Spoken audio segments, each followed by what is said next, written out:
Secdə edirəm dilbəsiyə, kəfənə bunu gəlib bükəndə, elə ki məzara qoydular, bədənimə torpaq tökəndə, bədənimə torpaq tökəndə. Allah oxuyub susuz adamın rozəsini, eşidim o selvay səsini, eşidim o selvay səsini.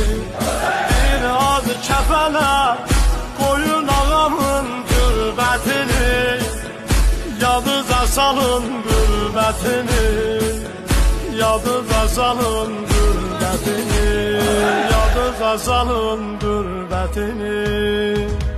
Sen